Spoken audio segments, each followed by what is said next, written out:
off with this one, and I'll see how long the video is going to be, and if I can fit it in, I'll fit it in.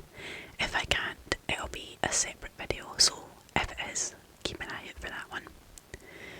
This one is called People Don't Die, They Hide.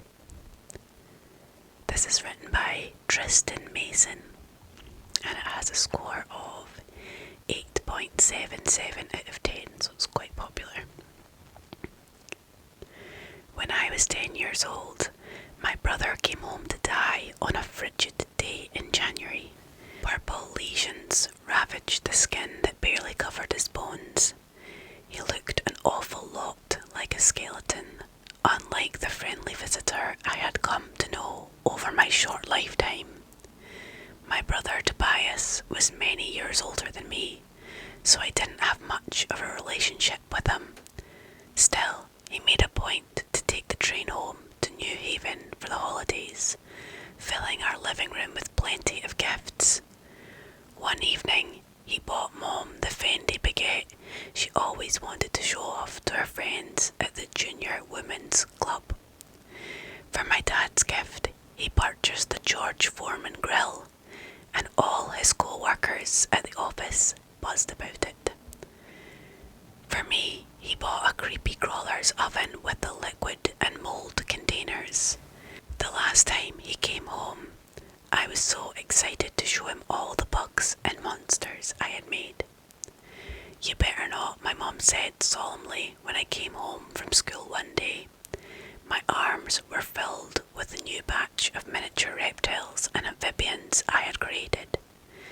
They were a big hit at recess, and I knew Tobias would love them. "He's super tired, honey." I thought they would cheer Toby up. She shook her head and sobbed, drawing a handkerchief to her face. "Honey, we talked about this. Toby is very sick. He won't be able to hear you now." My mum sobbed loudly as my dad slung an arm around her, directing her down the hallway. "Devon, your grandparents are in the living room. Why don't you join them?" These words caused my mum to weep even louder for some reason, as my dad ushered her away. As they reached the living room, I heard the faint words of the live-in hospice nurse that it wouldn't be long now, and something about hearing the death rattle. When the sobs faded and the conversation died down, I turned the knob to his room as quietly as I could. Standing in the doorway, my heart fluttered. My brother not only looked like a skeleton with his frail exterior and dissolving skin like one of the grey aliens I made in my creepy crawler's oven a couple of weeks ago. Unlike the alien, however, he had several tubes attached to him that were hooked up to boxy, beeping machines. His body looked so thin that I swear it started to fade into the sheets of his bed. "Toby," I said hoarsely. I waited a few minutes before I shouted his name. "Toby." Minutes passed before his purple lips quivered and let out an audible groan that dragged on for several seconds. After the groan ended, 6 booming words escaped his lips. "Look for me on the walls." A longer groan ensued these words, followed by a long beep from the machine. Everything seemed to move in slow motion as the nurse, my parents, and my grandparents rushed into the room. I don't remember much except for shuffling feet, screams, and my father whisking me out of the room and closing the door in my face. The adults were in the room for several minutes before my grandmother finally left with her head cast down. She threw her doughy arms around me and said, "I'm so sorry, sweetheart. Your brother's gone to heaven with the angels." As the other adults came out of the room one by one to hug me, apologise and sob into my small body, I wondered if I should be crying also.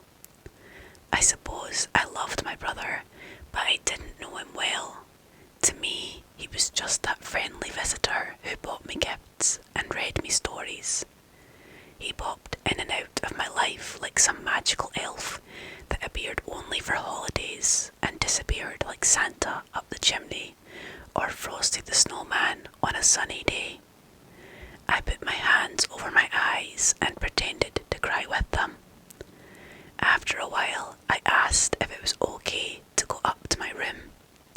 My parents permitted me. At once, I hurried up the stairs and slammed the door behind me. For hours, I plopped onto my dinosaur bed sheets and stared at the walls. I stared at the walls for so long that I thought my eyes would bleed. The walls of my room were sponge-painted blue, covered in posters of my favourite baseball players in movies. The shapes on my walls were unmoving. As my eyes drew tears and I yawned, I started to drift off to sleep.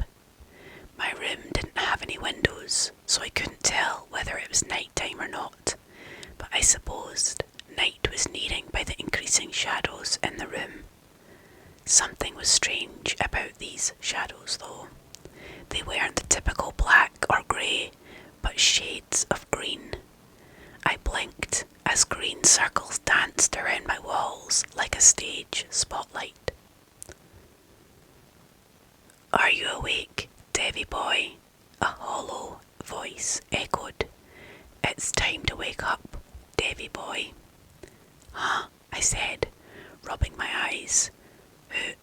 Who are you?" "You know who, silly. I don't have much time."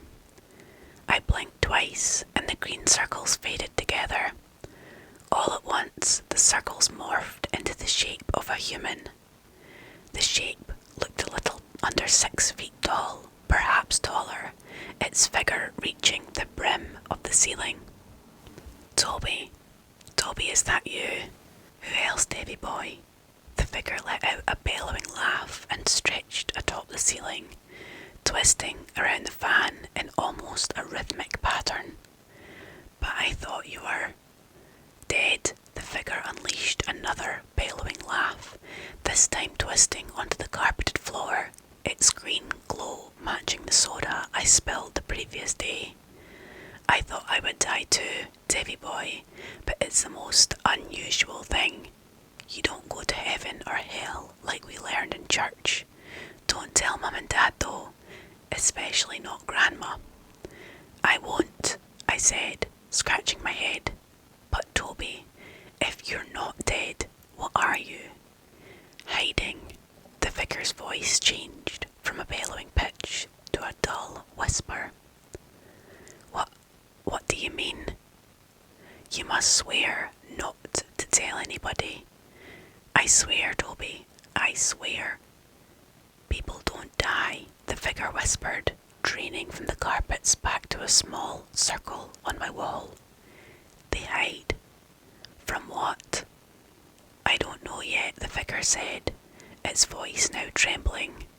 "I just know that we're hiding. We're all hiding." As the figure spoke these words, I saw dozens of green circles bouncing around my walls. They were varying shades of green. Some spoke in whispers like my brother.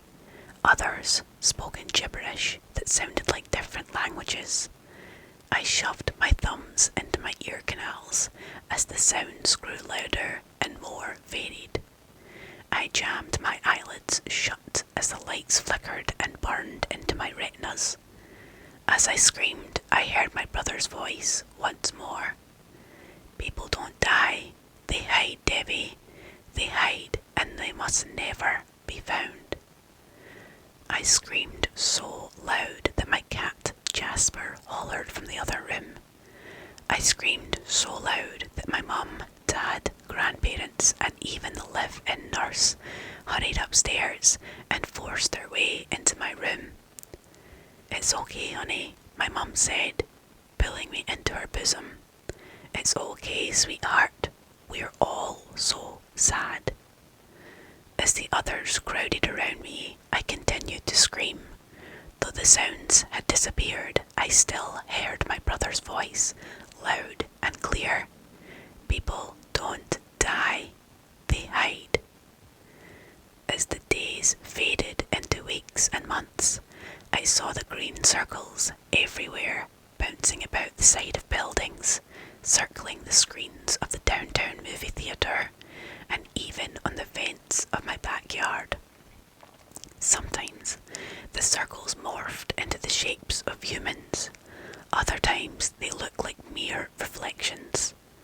One time, at a sleepover, I swore I even saw the circles morph into the shapes of falling bats on the outside of my tent. I tried not to scream when I saw them. After a while, I tried not to look. When I didn't look, however, I heard their whispers, usually amounting to nothing but gibberish. As the months faded into years, I checked myself into therapy, the only chance I had to stop seeing the circles, to stop hearing the awful, muffled voices. As a college student, my campus therapist surmised the shapes and whispers were my way of coping with loss and grief. He assured me that people truly did die, and even took me to the local morgue, which his cousin owned, to show me what a corpse looked like. I admitted that I had never seen my brother's corpse when he died. Seeing the corpses of an old woman and a man as skinny as my brother made me realise how natural death was a part of life. I kept in touch with my therapist after college, and with each passing day, I began to hear the voices even less. For the first time in forever, I could appreciate the sounds of the outdoors that I had taken for granted, even the menial ones like a gust of wind or a child screaming on the playground. For the first time in forever, I could appreciate the laughter of Julia, the girl I took on a first date at the local Starbucks. I loved the sound of her laughter, the sounds of our laughter as we engaged in the silliest conversations. Throughout my life, I heard many wonderful sounds like church bells on my wedding day, or the sound of my son Jack crying in my arms. I fell in love with the lights and sounds of my life until the day I started to cough profusely. My wife had taken Jack to daycare as I sat in my home office, typing a draft of my latest article. I felt the urge to cough, a large, bulging urge rising from my chest. As much as I tried to ignore it, I finally unleashed the cough. A cough so powerful that I doubled over onto my desk, spilling blood onto the keyboard. I began to shiver as the blood dripped from my mouth onto the keys and all over the floor. I scrambled to find my cell phone and dial 911 as I continued to convulse, blood and cry. After I had emptied all the contents of blood from my stomach, I collapsed onto the floor with the receiver by my ear. 911, what's your emergency? Hello? With what little strength I had left, I pushed my body across the floor to the phone. I threw up a lot of blood, I said weakly. I'm so sorry about that, sir, the dispatcher said. Many moments passed before she spoke again. Hello? Are you there? Sir, the dispatcher said, her voice suddenly a lot lower and more muffled. You better start thinking about a good place to hide. As the voice began to cackle, a swarm of green circles danced around my body. That's a good little one. Spooky.